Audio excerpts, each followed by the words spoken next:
Kaylin Ford is sweet 16 and coming into her own. But last year, when she was 15, that youthful innocence was taken away when Kaylin was sexually assaulted. I felt really disgusted and ashamed with myself, and for the longest time I thought it was my fault. Kaylin had been drinking when she was sexually assaulted. So had Gwen Stoker, who was just 14 when she was raped. Because it's not just I had this one encounter, it was like encounter, encounter, encounter.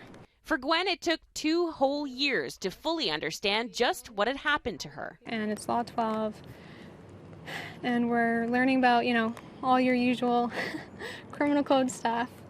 For me, that was the first time that we actually started, addressing these issues. I was like brought to tears in class. It had finally hit her. She had been repeatedly raped by a former boyfriend, too inebriated to consent, and at 14, too young to consent. Even if I drank willingly, I could never have consented to what happened after. Both girls say they were unable to immediately identify and understand what had happened to them was sexual assault. I think the school system and the counselor failed me. I had to teach myself about consent.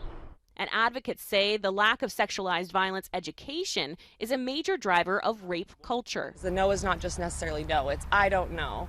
It's no, maybe later, or I'm uncomfortable. Further traumatizing is the reporting stage. Once Gwen and Kaylin asked for help, they felt they were dismissed.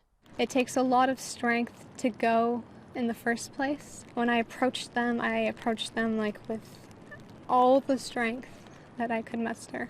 I felt really like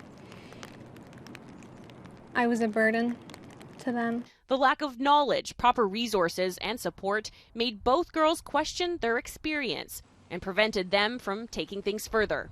So they're using their voices now to empower and inform. I feel like it needs to be talked about so other victims know they aren't alone. I'm not going to stop talking about it. Providing the knowledge and support they say wasn't there for them when they needed it the most.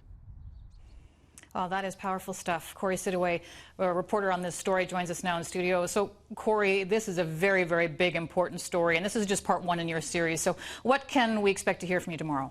Yeah, part 2 will be digging more into the big issues these girls really bring up. The startling apparent lack of education on sexual violence and consent in our schools. And we'll sit down with the education minister on where the gaps possibly are. We'll also tap into the idea of justice, why sexual assaults are so difficult to convict in courts, and how survivors of sexualized violence feel forced to look elsewhere for justice. All right, Kori, looking forward to that tomorrow evening. Appreciate that. Kori Sidaway in studio with us. Thank you.